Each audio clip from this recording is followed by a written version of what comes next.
I want to show you something. This is a 2017 Explorer. Some of your Explorers with these 3.5 liter motors, and it is a notorious problem from Ford, and I cannot express that enough. The 3.5 liters, for some reason, on the positive side, they rot out. They will literally split these cables in half within a matter of months once the corrosion starts. And when you go to parts, this one, obviously, you could get this cable, you could clean it up and put a new eyelet on it because it's a different style. You have the positive post that comes up and jumps over here. You could find that. You can go to the parts store and actually find a splice-in unit over by the battery section, and a universal one that will work just fine. And then some of them have a big plastic fuse box top with a bunch of wires that clip into it, and they rot out and they split like in here. And customers get charged like $1,000 for a harness or $1,400 for a harness, you know, with labor and stuff like that. That's actually a repairable issue. You don't have to put a whole harness in it. And I'm going to show you the other part that looks like this one. I already explained how you can go to the parts store and find the stuff in that, strip the cable back, put a new eyelet and stuff in, no problem at all. But now what I'm going to do is I'm going to show you the other style that has all the plastic connectors and stuff that go in it, and I'm going to give you the part number for it so you can see for yourself that it is a replaceable part. And you'll find that a lot on the Lincoln MKCs, I think.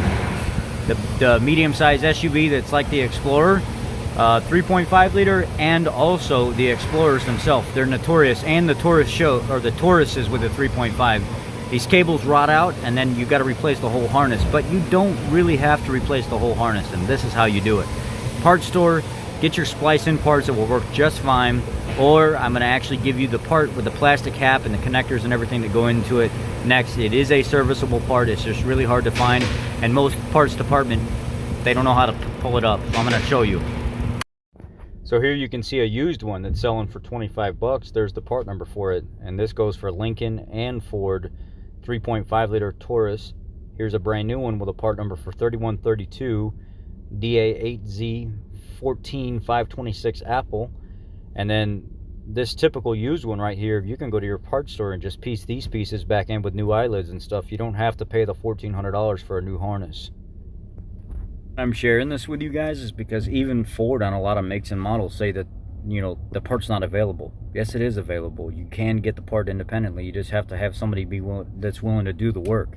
I was working on a Lincoln MKC, I think it was an MKC 3.5 liter, and the terminal was split in two, and this was an actual Ford engineer that dropped his vehicle off for me to work on it, and he had a coolant leak, and he was like, hey, could you fix my coolant leak and figure out what's going on with the battery post?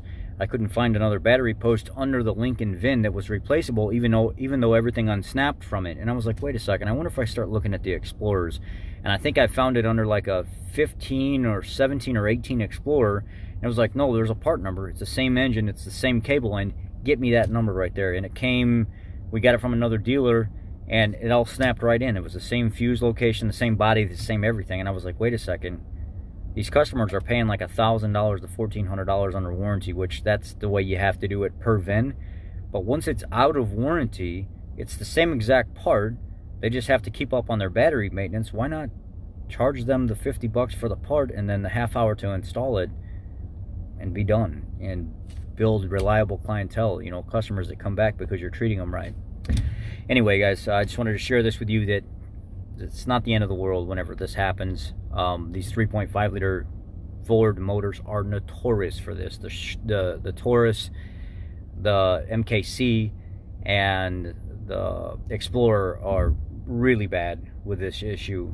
Maybe some of the edges, 3.5 liter Ford problems. This is one of the biggest problems that customers come in here complaining about with this 3.5 liter engine. Don't know why.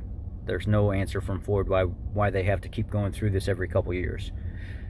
Be blessed.